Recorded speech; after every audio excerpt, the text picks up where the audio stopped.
Hey everyone, and welcome to my channel, The Paper Bag Investor. Today we're going to look at NIO versus Tesla and ask the question, which company is a better buy now?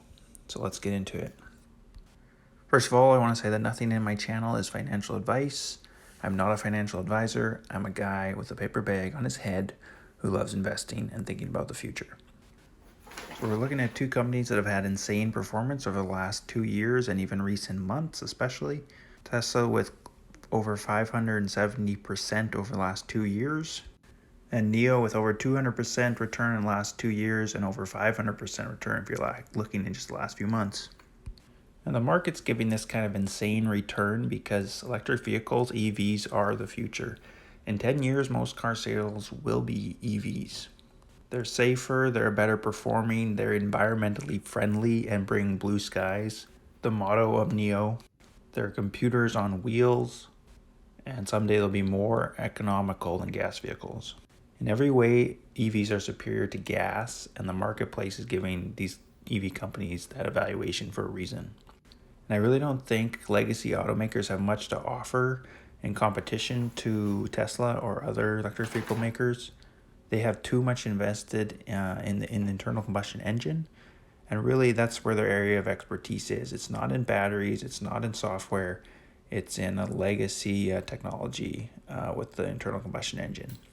So yeah, I don't really see like most legacy automakers, maybe all of them, as being real threats in the EV market, but NIO could be a real competitor to Tesla in the EV market.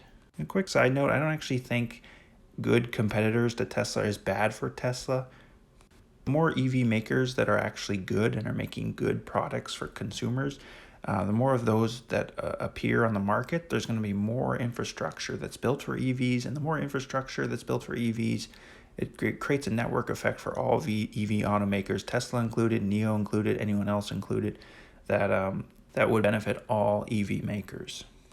Tesla has a $400 billion market cap, at least at the time of recording this, but I still feel like they have lots of room for growth in the future, at least over then if you look at the next 10 years, 20 years, 30 years. And NIO is much smaller. They're at about $24 billion market cap, so about 1/16 the size of Tesla. So they obviously could have a lot more room to grow, but obviously also a lot more risky at this point because they are still not a profitable company, though their financials are improving. If we take a look at their most recent financial reporting, we can see that they had $526 million in revenue this year, and that's on just over 10,300 vehicle sales, so about $50,000 per vehicle is their average. And this is huge. Their their margin per vehicle is 9.7%, which is up huge from what it was before. And their vehicle sales and revenues are up about 145% from year over year. So they're still not profitable. They're not producing enough vehicles to be profitable.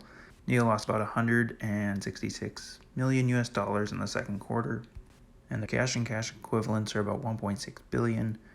So they definitely have some significant cushion and continue to eat out of that. So some key differences I've noticed between NIO and Tesla. Manufacturing-wise, Tesla makes its own vehicles. NIO outsources the vehicles to a company called JAC. So I like this approach of Tesla a lot more. They've gone through a lot of the pain of growing their manufacturing up and are learning from that and continuing to learn from that to make. But what I love about Tesla is that they know they're going to be a massive, massive company, so it makes sense for them to vertically integrate in all aspects of their company because they know that the investment's going to be worth it for them.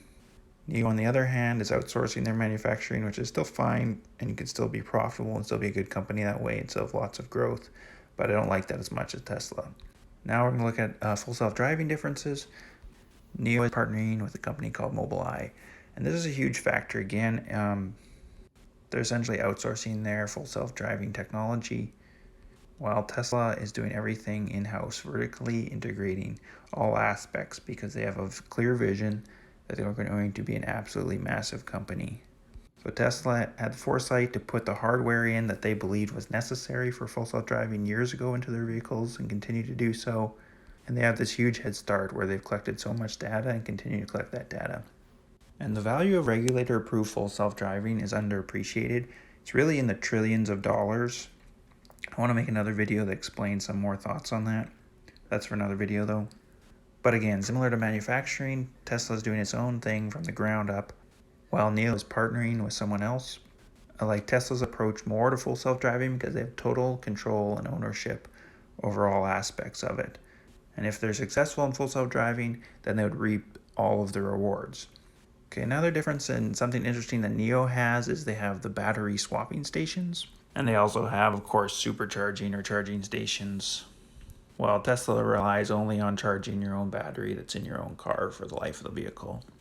And the battery swapping idea seems interesting. I like that you can upgrade your battery. Say you're going on a longer road trip, you can actually pay a fee and get a longer range battery for the day or for the weekend. I also read that their battery swapping stations are very mobile and easy to assemble, disassemble.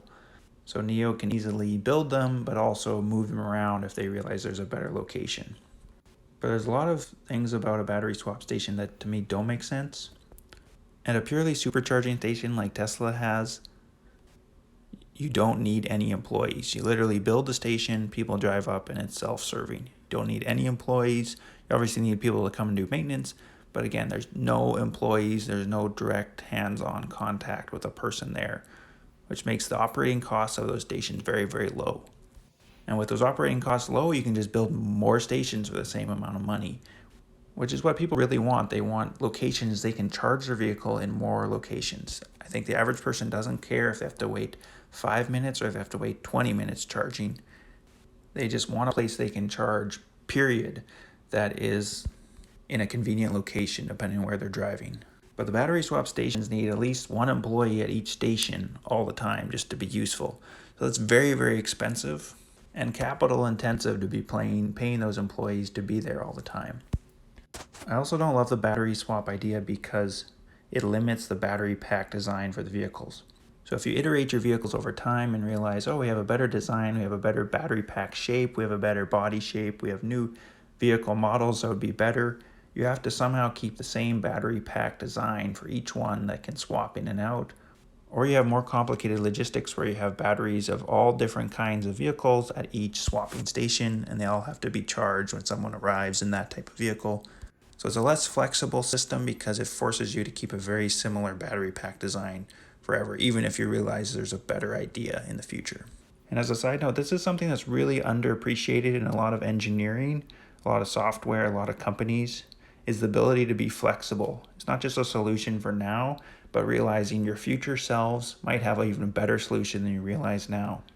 And building into your infrastructure that type of flexibility is super, super important.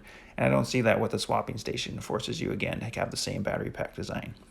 But the battery swap is kind of a neat idea. I can see that in China, where people live in maybe high-rise apartments and don't have a charging infrastructure where they park, would enjoy that technology because they can quickly, in 5 minutes or less, swap their battery out. But they can also only swap one vehicle at a time. So if there's lots and lots of vehicles and they start selling lots of NIO cars, you could have a lineup at your battery swap station. And instead of waiting 5 minutes, maybe there's 4 or 5 cars ahead of you and you have a 20-25 minute wait anyways. So I still think it's a much better approach just to have more charging stations in more places and work on making them charge faster and improving the battery's range. Another thing I want to touch on between NIO and Tesla is their CEO. William Li, the CEO of NIO, I like what I see in him. He seems like a humble, very intelligent, very ambitious man.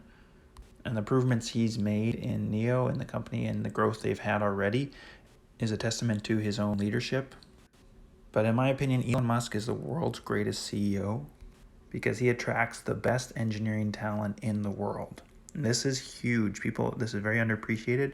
But the best engineers in the world want to work for Elon Musk companies.